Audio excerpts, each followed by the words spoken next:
everyone, this is Kaifu here with Game 2 in the series between Kehnan and Yibo. With Kehnan on my left side playing World Tree OTK, while on my right side we do have Yibo playing Reflect Refrain out as well, but however substituting Reflect Refrain into our World Tree. So allowing him to maintain that physical game, or not just physical game, or should I say maintain that strategy, say, oh, you want to OTK me, I know how you OTK me in game 1, so I'm trying to prevent you what you're going to do in game 2. So the World Tree kind of stops that crazy OTK, but again, not really if you play correctly. So as I said in game 1, World Tree OTK is pretty much I'm gonna kill you and you can't stop me. If you can't stop me, then great, but if you can't, I'm gonna kill you. So yeah, that's how the World Tree works at the moment. So Yibo is trying to find some way to slow the deck down if possible.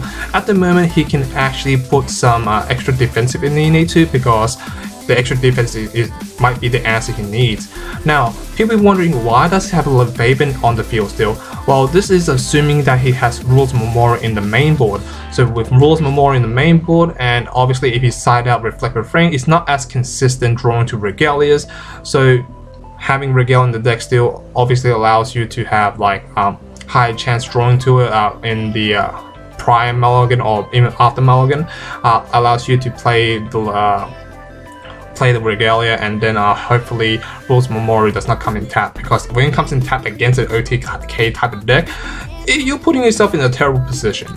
So currently life point wise, 3,800 compared to 3,800 life points. So field wise, 1 Elvish Priest compared to 2 Elvish Priests, 1 Morgiana and 1 Levaban. Now, from my point of view in the current format, when it comes to trying to beat this type of deck or the OTK deck, your real chance is that you must have Whirlwind in your hand and a green open Magic Stone, or a Elvish Priest open at least, because that's the only way you can actually slow them down. There's no other way you can slow down the deck, because they can explode off by turn 2, even turn 0. But now, in order for explosion turn 0, you have to see a different build, which is the build I used in National, which got in top 4, but that will be shown later sometime when I finish editing the video.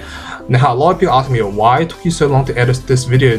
The event started around early July, now it's coming to almost August. Why it took so long? Well, here's the thing, I've been really busy with work, so sorry about that guys. I didn't have time to edit everything, and plus I just got sick from I had a fever and so on, headache, and I couldn't do anything, so I was down for 5 days. That's 5 days when it comes to editing video. So yeah, sorry about that guys. So that's why I didn't upload any videos too frequently. I'm trying to, but again, it's pretty hard for a full-time guy who's deal with finance and so on. So yeah, hope you guys understand. So yeah, also there will be a video later on with the promotion of the Jonah Arc and playmat and so on, but let's get back to the game itself first. Currently life point wise 3,600 compared to 3,800 life point. Kehnan is looking in good position at the moment, but however it seems like he's trying to play around the Whirlwind, because a single Whirlwind, it will slow him down dramatically. Here comes the Morgiana, one of the key pieces he has, and we do see a Wisp in play at the moment. So incarnating the Elvish Priest and the Cheshire Cat, so which will allow him to produce any color he wants and draw a card. But with Morgiana, play check top 3 instead. Now, the key cards you need in this component or in this type of OTK deck, as I said in game 1, you actually need the Wisp and Morgiana. Those 2 key cards are pretty much your victory for your game pretty much. But however, we do know that Yibo has a second Elvish Priest in play, so he has to be very careful. He does have enough for Wisp, but however, Yibo has enough for a Whirlwind. So now the question is, will Kehnan walk into the Whirlwind? He either has to gamble it, or he hopes for the best.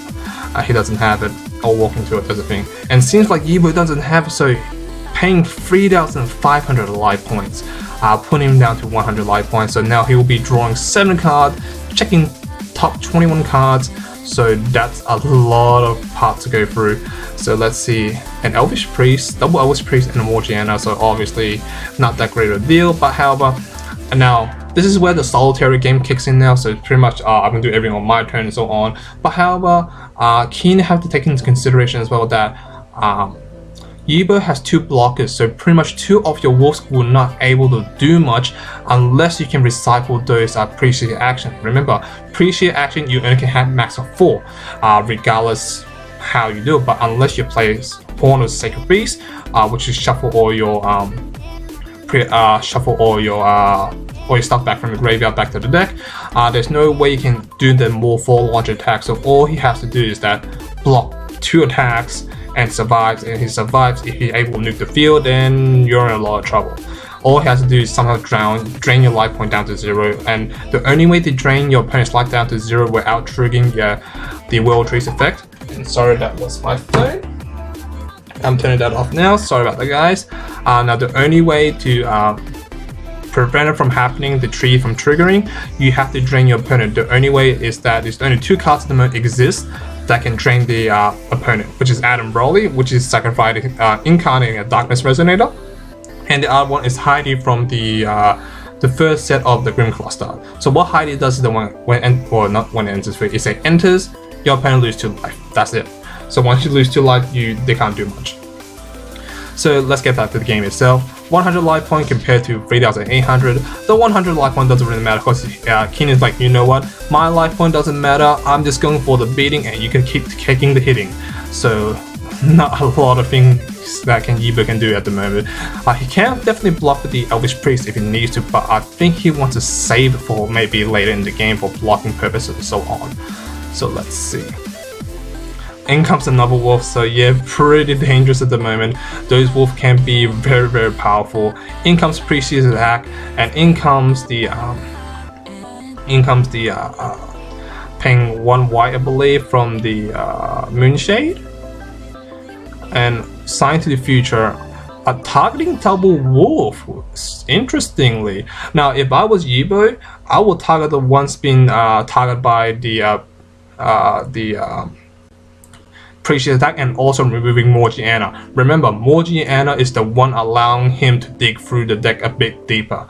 So it doesn't matter you remove the 2 wolves, because by removing 2 wolves, sure, he has less aggressive play with, but however, you allow him the opportunity to go a bit more explosive still, because even he is down for the count, he still has lots of way to get it back. Like for example, he has double Polo perhaps to bounce back the one on the field.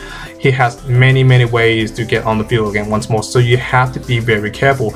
I reckon if it was me, I would get rid of Morgiana, because Morgiana is the one doing a lot of the work, and plus he's tapped out, so there's no way he can put another Morgiana on the field. So without the Morgiana, he will be blindly drawing 2 cards, and it could be not the cards in need, and that's the difference between you winning or losing at the moment. So let's see. We're currently at the 8-minute mark now, 8 minute 30 seconds should say. In comes the Apollo bouncing back the wolf. In comes the wolf, and in comes the Precious Attack. Yep, Precious Attack.